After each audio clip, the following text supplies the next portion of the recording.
Can Civil War be better than Batman versus Superman? Oh yeah, absolutely. What's up, everybody, and welcome back to the SaveState. My name is Landon, this is Dirk, and today we're going to be spoiler talking about Captain America Civil War. We've both seen it. If you haven't seen it, you should probably not watch this video because we're going to ruin a whole bunch of stuff for you.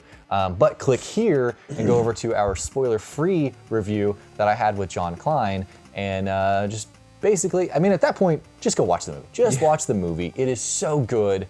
That's about all I can say about it. Dirk, let me know from your perspective, how good is this Marvel movie in comparison to the rest of the Marvel movies? So it's top tier for sure. Yeah. It's up there with the first Iron Man, the first Avengers. Yeah. Excuse me. This movie is basically Avengers 2.5. Sure. And it is a better Avengers movie than Avengers 2 was. Absolutely. Because it has all the characters. The only thing that's really missing, I think the only reason they really didn't call it an Avengers movie is because there was no villain. The real villain was kind of the turmoil between themselves. So yeah, I mean, there's this figurehead that is kind of crafting the story for you. So let's maybe, I'm trying to figure out how to start this conversation, and maybe we talk about some of the characters. We can talk about the two sides, Captain Sure. versus Iron Man, and Yeah. what you, in your perspective, what was the better side. There is definitely an argument for both, and you really feel for Tony in this movie. You really do. Holy crap. That's what I love about this in comparison to the comic book version of Civil War. In the comic book version of Civil War, Tony Stark is a lot more of a sort of fascist. You know, he's a little bit more. It's harder to agree with him on that front. In this movie, it makes a lot of sense to agree with Tony. How they set this up, his turmoil, and it's really an extension of what happened in Iron Man 3, and then how he's been feeling through the Avengers movies too. He has a lot of guilt on his conscience from what happened after Avengers 2, for sure. And They've really been building this up, so then on the flip side, then you got all the strong ideals of Captain America. And his last movie left off with him seriously questioning the government because Winter Soldier was the big reveal that S.H.I.E.L.D. is Hydra. So he has no trust for the government. So they've definitely been leading up to this. And that's probably one of my complaints in terms of like, I wish Steve Rogers would have presented that as his argument of like, for sure. He never brings it up. Yeah, when they're saying like, okay, you need to be reined in. There's somebody needs to be like watching you guys. Like, yeah, we tried that. It was S.H.I.E.L.D. and surprise, it's Hydra. Yeah, you know, for sure. like I have an ingrained sense of distrust for you guys. Like that's where like they were missing some of that plot development. Yeah. But they did a much better job portraying the Iron Man side than the Captain America side, because Captain America is always just like, no, I think I'm right, so I'm just not gonna do that. Yeah, and that's what I felt like. It was harder to side with Captain at first. It made a lot of sense to side with Iron Man, and they presented it that way. And I thought it was interesting. But I thought it was a little bit of a stretch when they're sitting in that conference room with the Secretary of State, and he's like, look at these videos of all these people dying. It's like, yeah, people did die, but you're not also considering the fact that they saved probably the entire planet. And they show 4 examples, and at least 2 of those examples, they saved the entire planet. Yeah, but they do present the argument during that time where it's like, okay, you know, with great power comes also great conflict in a way too. You know, like you're showing that you have this strength, and that invites conflict. I think that was the exact phrase from them, right? Yeah. And so that's some of that same idea too. Like even in the Batman universe, it's like all of these villains are in essence created by Batman because he is there, because he's a challenger. Yeah. So they view it that way. Yeah. So I thought that was actually kind of interesting. So let me ask you a question. Who is the standout? Your top 3 standout characters in this, because we are introduced to some new characters. We get to see a new side of plenty of characters too. Yeah. So how did you feel? Who were the strongest? Who were the weakest? The most standout to me were probably Spider-Man, Ant-Man, and Black Panther. Maybe it's because they're so new that like when they were on screen, I was just enthralled. Yeah. Especially Spider-Man. Spider-Man is incredible. I'm very excited for his own movie. Yeah. Hopefully it comes sooner rather than later. I don't think they've announced it yet. No, they've announced it. It's Spider-Man Homecoming. That's what it's going to be called? Yeah. You know, they announced it a year even? I think so, but I don't know it offhand. Yeah. Let's see. Who's the weakest though? See, one of your strongest is one of my weakest. Okay. Black Panther. I wanted to like Black Panther more than anything. I felt like his fighting was awesome. His suit was awesome. Everything about him oozed awesome. I hated the fact that 95% of the movie he's your sort of anti-hero. Like he's just out there for blood. He's a pain in the ass for really most of it. And I wish, like, I liked how they started him that way. I wish they could have cut that shit maybe halfway through. because he kind of Even annoyed at the me end, for a he lot was of just kind of like a plot device more than. Yeah, he's just a like, good character. you've been consumed by vengeance. I see the path now. I Yeah. shouldn't be consumed by vengeance. You know? Yeah, I guess you're right. I feel like they gave him a good part in the story and introduced him well, but you're right. I mean, they didn't execute him as well as they could have, for sure. Sure, yeah. I heard you mention earlier Angel. He really stood out. Not Angel. What's Falcon? Falcon. Sorry, I was like, the guy with the wings. Falcon really stuck out to me this week. Sam He did a Wilson good was job. incredible. I feel like War Machine was kind of. He's always kind of lackluster. For Yeah, me. well, I feel like they don't do him justice. And I know he's like the B Iron Man, like the Kmart Iron Man, but but at the same time, like Kmart Iron Man. at least give him a chance, you know. Black Widow was just there for the plot, like she usually is. Dude, I loved seeing Black Widow kick some shit in streets, in street clothes. Oh yeah, in the very beginning. Yeah, she was awesome great in the doing that, beginning, yeah. and then she became kind of a plot device later on. I like too. that she. Yeah, I mean, she's still. She's such a pain in the ass. She's too, that man, double 'cause agent, she's double agent, double agent. a constant double agent for the sake of developing the story. It's great that she's there for that, though. Yeah. I love that every time a new hero is introduced, Hawkeye just becomes more and more irrelevant. I think he's semi-aware of how useless his powers are in comparison. Yeah, it was... Like, the fact he hasn't been killed yet is just... I was surprised that he made an appearance, though, because when they made the comment, like, okay, Banner, who knows where he's at, and then Barton, he well, he's not a retired. superhero. Right? Like, Black Widow a little bit more than him, but he's just really good at archery.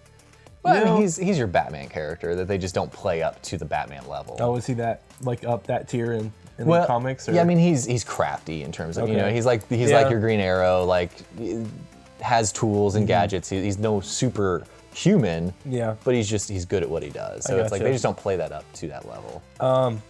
Man, Vision looked good, I thought. Yeah. It was a little weird seeing him in sweater vests. It was really weird seeing him in normal clothes. I mean, they gave him screen time. They developed his character a little bit. He kind of has, I think he kind of has a crush on Scarlet Witch. Yeah. Seeing their banter was interesting. But he ended up being more of a babysitter for more of the movie. He's clearly more powerful than anyone. No. Other than Scarlet Witch. There you go. Yeah, other than Scarlet Witch. It's because I was going to ask you, what did you think? I'm pretty sure he wasn't trying to fight back. But holy crap. What did you think of Scarlet Witch, though? That was insane. I'm so excited for what they're doing with Scarlet Witch. I think she is incredible. I think her accent did come in and out a little bit in this. Like, it wasn't perfect, but I love the character. I love that they're playing up that she is probably the strongest in the entire group. Like, she's pretty insane. Yeah. She, like, sent the Vision to, like the hell, core of Earth. basically, Like, I don't know. She's incredible. Yeah. And everyone's super afraid of her. Yeah. Like, she's like, when they mention that, like, the public's afraid of superheroes, it's pretty much her that they're afraid of. So, what'd you think about the introduction of Spider-Man? I thought the introduction of Spider-Man was great, especially because they've confirmed that Tony Stark is going to be in the Spider-Man movie, and their banter between each other was flawless. Oh my God, was it good. And good. I loved the awkwardness between Tony Stark and Aunt May, Do you think Aunt May was too young? No, she didn't bother me, because Spider-Man's super young. Yeah. So. Yeah. He looks like a middle schooler. They definitely went for the young one. He's very young. The only thing, like, I guess Andrew Garfield looked too old was a complaint, so they wanted to make sure they axed that this time. So for me, I thought it was strange when Tony Stark asked him, like, why are you doing this? And Ben wasn't ever mentioned, you know? Yeah. I thought that was, I was like, maybe they're just saving that for the movie. Like, they don't want to play that up. Like, okay, we all know Uncle Ben dies, Spider-Man chooses to go this path, et cetera, et cetera. So maybe they didn't want to play that up, but I felt like that's a major deciding factor into why you're doing what you do, and to not talk about that, I thought that was unusual. And he kind of hinted at it, like, you know, if bad things are happening and you have the power to stop it, and if you don't, it's on you. So he kind of alluded to it, but maybe they are waiting for that big of a plot device. Exactly.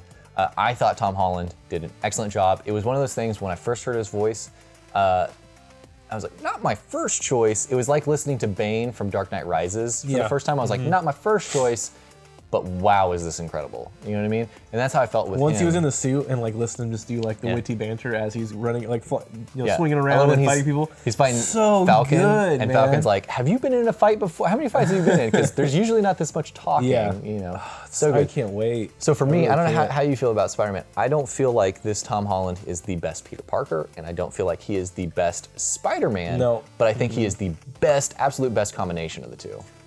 I think when you put them together, it's the best overall version of Spider-Man we've ever had. Yeah, I think you're right. It's weird that the way he was entered was like Tony's. They needed to recruit more people. Yeah, and like both sides recruit people that they're familiar with, and it's like, hey, I saw this kid on YouTube. Yeah, let's go to New York. It out. Yeah, I mean, I guess it's the. I can't think of a better way. Yeah, don't bother me. Because at the same time, you know that there's all these other heroes that are in it, like Daredevil's in this universe. You know what I mean? Like there's all this other stuff that's happening in this universe. Ever introduce? I doubt it. God, it's so good that like his show was, like same tier as these movies for sure. But so for me, the number one standout was I guess the two standouts for me character-wise. Ant-Man, again, great, especially when he went Giant Man. Yeah. Like when he started alluding to it, I was like, he's gonna do it. Yeah. He's gonna do it. I'm freaking out Paul sitting there. Rudd is such an incredible So when he gets big, he's like, yeah. He's like, he's seeing his eyes, so he's like, yeah. so legit, funny. But then Sam Wilson as, Sam Wilson is his name, right? I don't know. I'm pretty sure. Falcon. He did really good. Yeah. Falcon was awesome, especially the banter between him and Winter Soldier, because it's like old friend, new friend of Captain, and seeing them in the Volkswagen Bug was funny when he kisses the woman, and they're like, he turns around and it's just like, oh, it's so funny. Okay, so we can start wrapping it up. What is your biggest complaints with the movie? My biggest complaint with this movie, two biggest complaints was, one, I've already talked about it with Black Panther. That kind of started to drive me a little. I was like, just get past it. Put him on your side now. Like, get him to being the hero that I kind of want a little bit more than just this vengeful rage fest of a character. Didn't need that. But I thought he was incredible. I thought the suit looked awesome. I thought his fighting looked awesome.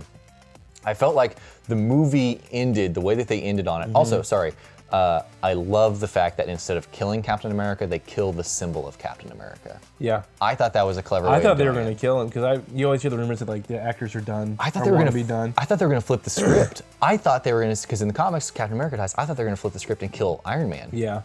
I thought when he shoved the shield into his chest, die? I thought it was like, well, there goes his power. Like, he's done. Like, did it go all the way through the chest, through his, into his chest, and like breaking that thing? He doesn't have it in his chest anymore. Oh, that's right. That's right. Movies. Yeah. I forgot about that. He just powers the suits now. Yeah, I forgot about that. I thought maybe they're going to kill him though in that scene. I was like, ooh, buddy, but they didn't. So I like the idea of killing the character of Captain America temporarily. It's a weird dynamic now, because they're basically just a group of vigilantes, and then Iron Man's like the government's puppet is where we leave off. Yeah, whether or not he stays that way. Yeah, it's really weird. I don't know how they can go back from the actions that have occurred in this movie and like into be the same Infinity War Avengers. or something like that. But I mean, I guess Infinity War is going to take place in outer space, so who gives a shit about Earth? Yeah, I guess that's true. So I don't know. We'll see. For me though, the ending I felt like was weak. Yeah.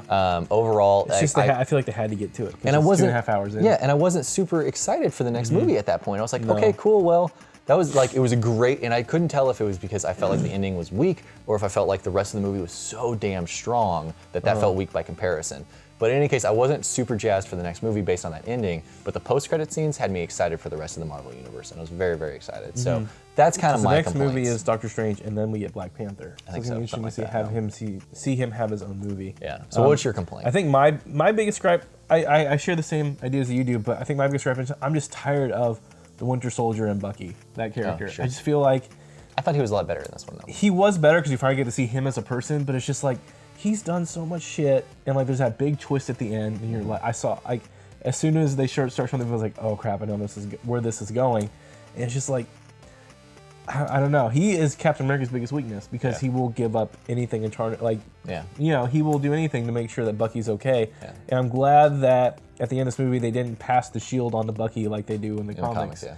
He just went to sleep, and I'm sure they'll bring him back later when they need him for a plot device for another movie. But it's just, this is the third movie now that he has been the major storyline. Crux. Yeah. So I'm just tired of him being the instigator and the issue that they're dealing with. Yeah, I hear you. So, well, there you go. That's kind of our thoughts. You know, again, what I did love about this movie, that I loved how small scale it was. Like, instead of making it such a big, grandiose, like, world event thing, like, they really narrow focused it on these two characters and what that meant to them. Iron Man kicked some serious ass because he has felt more on the weaker side the last few movies. Man, he kicked some ass there at the end with Winter Soldier and Iron Man, and Captain America. So let us know in the comments below, what did you guys think of this movie? What did you think of our review? As always, you can follow all of our content over at thesavestate.com. That's our website. It's about everything in nerd culture. You can follow us on Twitter. We are at _SaveState. You can follow me. I'm at Landon Barton. Do you Twitter? You don't Twitter that much. Not really. You don't Twitter. His Twitter's down here anyways. Go follow him on Twitter. Make sure that he does the tweets. I'm falling apart. We'll see you guys next time. Bye. Thanks for watching that video, guys. If you want to hear more from us, we've got an audio-only podcast called Random Encounter. It's all about video game culture and current events. You can find it over at thesavestate.com or on iTunes and Stitcher, soon to be on Google Play. It's a lot of fun. We have a lot of really good guests and stuff, so if you want to go check that out, maybe even join us over there. Again, it's called Random Encounter on iTunes and Stitcher every Tuesday. Thanks.